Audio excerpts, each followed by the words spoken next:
Vous savez ce que je pense? L'Europe boycotte la paix en Ukraine. La guerre est business, secteur économique rentable, chaîne d'approvisionnement, fournisseurs, représentants, tissu industriel. Les fonds d'investissement achètent des actions d'entreprises fabriquant des armes, en sachant que lors des périodes d'escalade, les marges augmentent. Les mêmes entreprises, liées au gouvernement par le biais de lobbies et de consultants, poussent à des politiques agressives et à des réarmements préventifs. Les gouvernements trouvent dans la guerre l'excuse parfaite pour justifier des dépenses qui, en temps normal, seraient inacceptables. Chaque missile lancé, c'est de l'argent qui passe d'un budget public à un budget privé.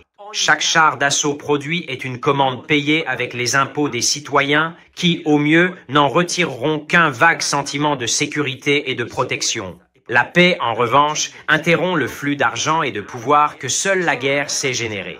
Elle exige transparence, redistribution, développement social. Très prochainement, Trump et Poutine se rencontreront pour discuter d'une possible trêve en Ukraine. Que l'accord soit conclu ou non, l'objectif est clair, tenter d'arrêter une guerre. Mais l'Union européenne n'a pas été invitée, pas plus que l'Ukraine, car sur l'échiquier géopolitique, qu'on le veuille ou non, aujourd'hui ni Bruxelles ni Kiev ne comptent vraiment. Au lieu de réfléchir aux raisons de leur exclusion, les dirigeants politiques européens essaient d'élever la voix, comme s'ils voulaient saboter toute perspective de paix qui ne porterait pas leur signature. Un accord sans l'Europe et l'Ukraine, disent-ils, serait fragile et inacceptable.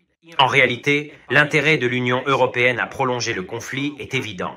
Il y a seulement quelques mois, en effet, un plan de réarmement sans précédent a été approuvé.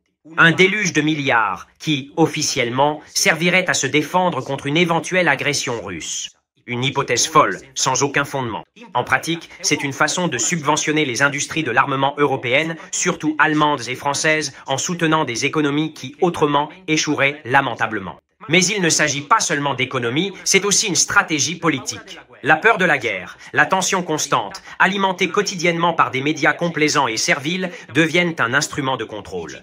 Des citoyens effrayés acceptent plus facilement les coupes, les sacrifices et de nouvelles mesures extraordinaires. La dissidence est qualifiée d'irresponsable ou d'ami de l'ennemi. La paix, dans ce scénario, serait un problème. Elle réduirait la pression psychologique, enlèverait les alibis pour des dépenses colossales et obligerait à parler de santé, d'éducation, d'emploi. Des sujets qui n'apportent pas de voix facile et qui ne font pas grossir les mêmes comptes bancaires habituels. Pendant ce temps, les citoyens paient plus cher l'énergie, le carburant et les biens de consommation, tandis qu'une partie de l'argent sert à financer l'effort de guerre. Les gouvernements se présentent comme des défenseurs de la liberté, mais en réalité, ils ne défendent que leurs propres intérêts. Cela semble incroyable, mais il y a vraiment des gens qui, au lieu de craindre la guerre, ont une peur bleue de la paix, et ce sont ceux qui profitent de la guerre.